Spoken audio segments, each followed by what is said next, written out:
ప్రేమైనటువంటి పిల్లలారా, ప్రభు నామమున మీకందరికీ వందనాలు తెలియజేస్తున్నాము.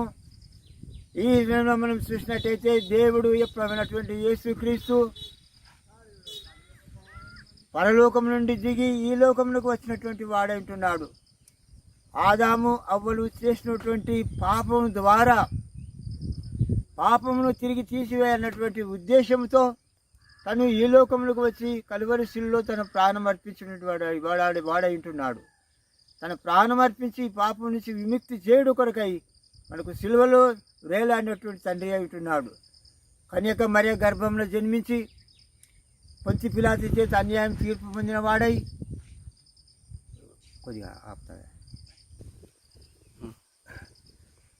అన్యాయ తీర్పు పొందిన వాడై కలువరిశిలో మరణించి అటువంటి వాడంటున్నాడు.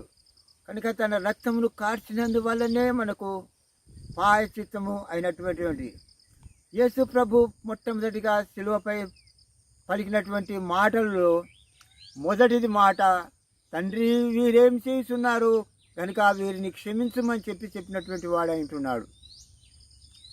అనగా నేను తండ్రి యొద్ద నుండి వచ్చినటువంటి విషయము వీరికి తెలియదు, నేను తిరిగి చనిపోయిన తర్వాత తిరిగి లేస్తానని చెప్పని వీరికి తెలియదు, వీరు నేను దేవుని యొక్క కుమారుడని చెప్పని వీరికి తెలియదు, కనుక వీరిని క్షమించమని చెప్పని అతడు దేవుని ప్రాధేయపడినటువంటి వాడంటున్నాడు.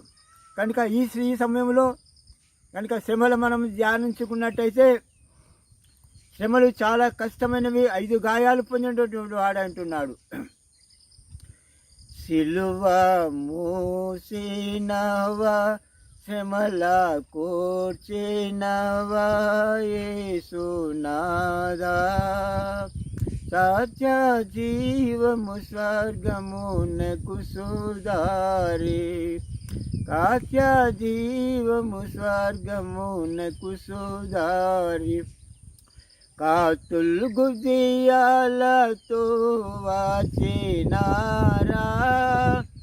కాటి కొట్టుచు నిన్ను దీటినారా,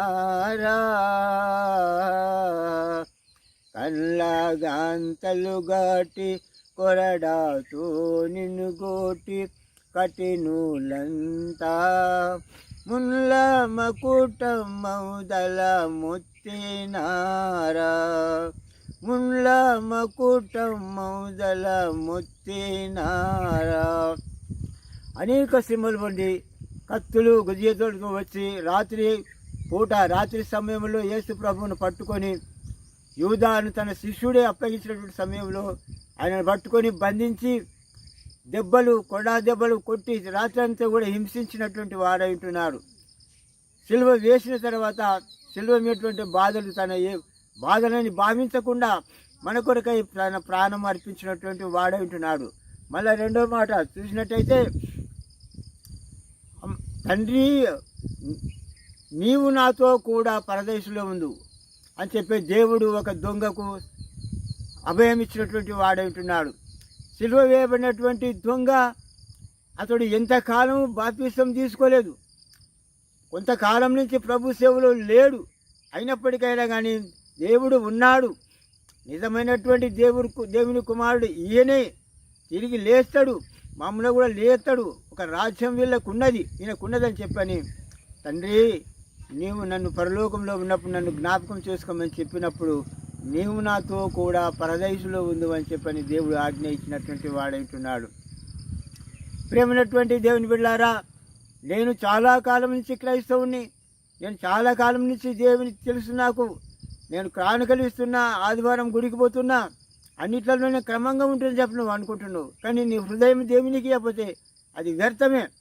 దొంగ ఏ ప్రకారంగానైతే 5 నిమిషముల లోపల తాను పశ్చాత్తాపడ్డాడు, నిజమైనటువంటి దేవుడు అని చెప్పని తెలుసుకున్నాడు, తన మనసుని దేవునికి ఇచ్చిండు, ఏంటనే దేవుని యొక్క బిడ్డగా మారినటువంటి వాడంటున్నాడు. ఈ సందర్భంలో ఈ పరిస్థితిలో మనం చూసినట్టయితే మరి మన పరిస్థితి ఏంటిది అనేది మనము జ్ఞాపకం ఉంచుకోవాలని చెప్పని మీకు మనవి చేస్తున్నాను.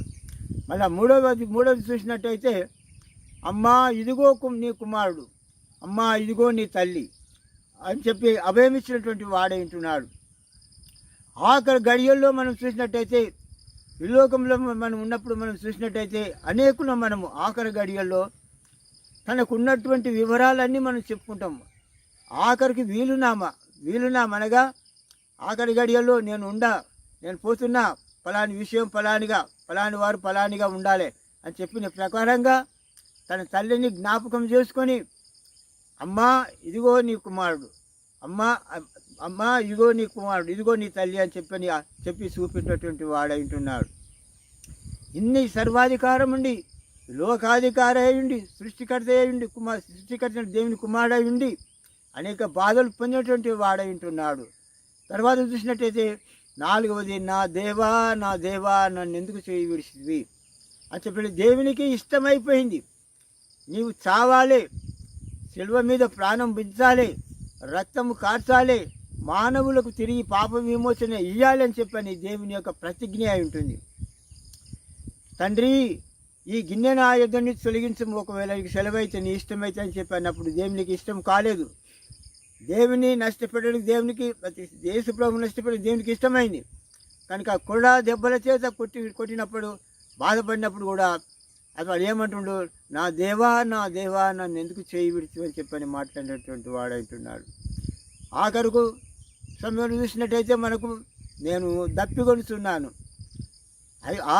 5 రొట్టెలు 2 చేపలతో 5,000 మందికి ఆహారం ఇచ్చినటువంటి తండ్రి, నీటిని జలములను నడిపించేటువంటి వాడు అయినప్పుడు దప్పికొన్న సందర్భంలో జీవము నీచే దేవా, దాహమాయేన దరయందు నీకు, చేదు కలపినటి ద్రాక్ష రసము నీచి రాగమనిరా, దాహము తీరేనా నీకు తండ్రి.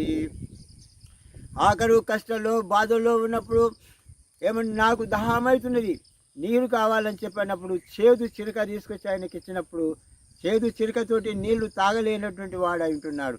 కనుక ఆఖరు గడియల్లో ప్రభువుని వేడుకొని సమాప్తమైనది అంటే, ఏ తండ్రి నాకు నువ్వు అప్పచెప్పినటువంటి పనులన్నీ కూడా నేను సమాప్తం చేసి ఉన్నాను, భూమి మీద నీ నామమును అందరికీ ప్రచురం చేసి ఉన్నాను, అనేక అద్భుతములు చేసినాను, అనేకులకు నీ రక్షణ సువార్త ప్రకటించినాను, నువ్వు చెప్పినటువంటి సమస్తమును నేను చేసినాను కాబట్టి సమాప్తమైనదని చెప్పి తండ్రి నీ చేతికి నా ఆత్మను అప్పగించుతున్నానని చెప్పని ప్రాణం ఇచ్చినటువంటి వాడంటున్నాడు.